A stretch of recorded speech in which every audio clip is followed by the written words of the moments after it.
നമുക്കിന്നൊരു മാതള നാരങ്ങ അച്ചാർ ഉണ്ടാക്കിയാലോ?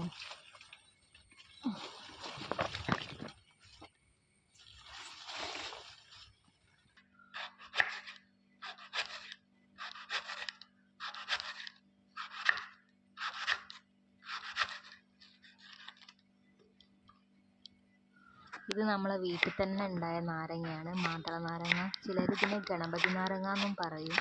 ഇത് ഇന്ന് അച്ചാറിടാൻ ആദ്യമായിട്ടാണ് ഞാൻ അച്ചാറിടുന്നത്. അല്ലാതെ ഞങ്ങൾ പ്രത്യേകിച്ചൊന്നും ചെയ്യാറില്ല. ആർക്കെങ്കിലും വേണമെങ്കിൽ പറിച്ചു കൊണ്ടുപോകാനാണ്.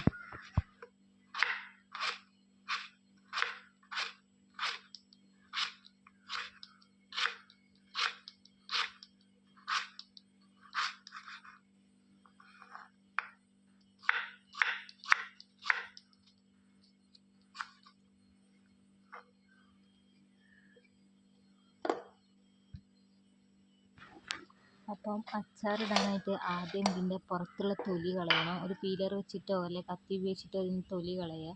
ഇത് പൊതുവെ അമ്പലത്തിലൊക്കെ അങ്ങനെ ഉപയോഗിക്കുന്നുണ്ട്. പൂജയ്ക്ക് പ്രസാദത്തിലൊക്കെ മിക്സ് ആക്കാനൊക്കെ തൊലി ഉപയോഗിക്കുന്നത് കാണാം, പ്രസാദം കഴിക്കുമ്പോഴൊക്കെ. ഇത് ഞാൻ കട്ട് ചെയ്ത് അതിൻ്റെ ഉള്ളിൽ എങ്ങനെയായിരിക്കും എന്ന് കാണിക്കാൻ വേണ്ടിയിട്ട് എടുത്തതാണ്.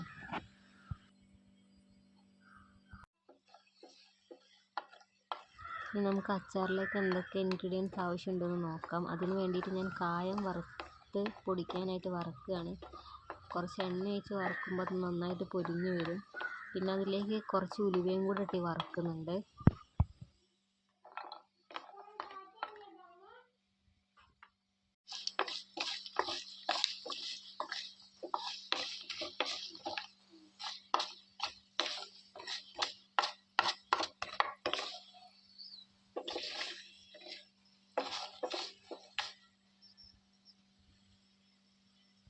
പിന്നെ ഈ ഉലുവയും കായവും കൂടെ ഒന്ന് പൊടിച്ചെടുക്കണം, ചതച്ചിട്ട്. ഇത് ആകെ കുറച്ച് ക്വാണ്ടിറ്റി ആയതുകൊണ്ട് ഞാൻ മിക്സിയുടെ ജാറിലൊന്നും ആക്കുന്നില്ല, കല്ലിൽ വെച്ച് തന്നെ ഇടിച്ചെടുക്കുകയാണ്.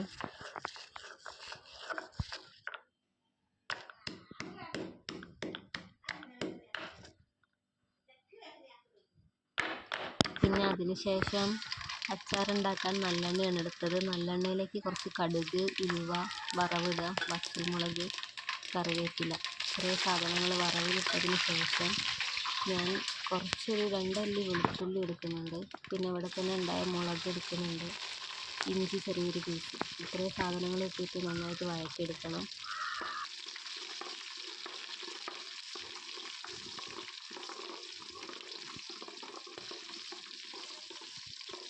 അവിടെ അമ്മ അച്ചാറുണ്ടാക്കല്ലേ?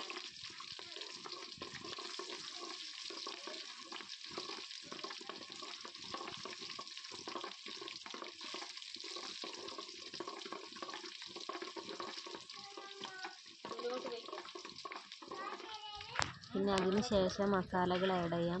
മുളക് പൊടി, അച്ചാർ പൊടി, പിന്നെ നമ്മൾ പൊടിച്ച് വെച്ച കായം, ജീരകം പൊടി, അത് കഴിഞ്ഞിട്ട് കുറച്ച് ഉപ്പ്, ആവശ്യത്തിന് ഉപ്പിട്ടാൽ മതി. അതിൻ്റെ മുന്നേ നമ്മൾ ഉപ്പിൽ കുഴച്ച് വെക്കുന്നുണ്ട് നാരങ്ങ. ഇത്രയും സാധനങ്ങൾ ഇട്ടിട്ട് ഒന്ന് പൊടിയുടെ ഒരു പച്ച മസാല ഒന്ന് മാറുന്നത് വരെ വഴറ്റിയതിന് ശേഷം നമ്മൾ മുറിച്ച് വെച്ചിരിക്കുന്ന നാരങ്ങ അതിലേക്ക് ചേർക്കാം. എന്നിട്ട് നന്നായിട്ട് മിക്സ് ആക്കണം. പിന്നെ കുറച്ചൊരു വെള്ളം ചേർക്കുന്നുണ്ട്. സാധാരണ ഞാൻ അച്ചാർ ഉണ്ടാക്കുമ്പോൾ വെള്ളം ചേർക്കാറില്ല. ഇത് കുറച്ച് ക്വാണ്ടിറ്റി കൂടുതലും ഉള്ളത് കൊണ്ട് കുറച്ചൊരു വെള്ളം ചേർത്തിട്ട് ആവശ്യത്തിന് വിനാഗിരിയും കൂടെ ചേർത്തിട്ട് നന്നായിട്ട് ഇളക്കി യോജിപ്പിക്കും.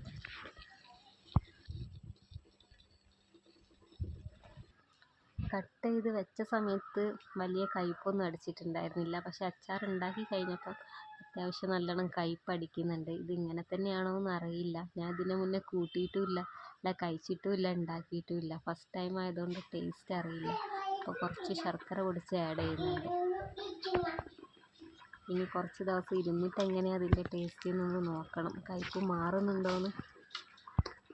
പിന്നെ ഇസമ്മോൾ ഫുൾ ടൈം കൂടെ തന്നെ ആയതുകൊണ്ട് കിച്ചണിലൊക്കെ എന്ത് ഉണ്ടാക്കുകയാണെങ്കിലും ടേസ്റ്റ് നോക്കാൻ ഇസമ്മോൾക്ക് വേണം. ഇതാ നമ്മളെ ടെസ്റ്റർ ഇവിടെ തന്നെ ഉണ്ട് ഇരിക്കുന്നു, കൈ നീട്ടിയിട്ട്. ടേസ്റ്റ് നോക്കാം, എങ്ങനെ ഉണ്ട് നോക്കാം അച്ചാർ. സൂപ്പറാ? ഇഷ്ടമായോ?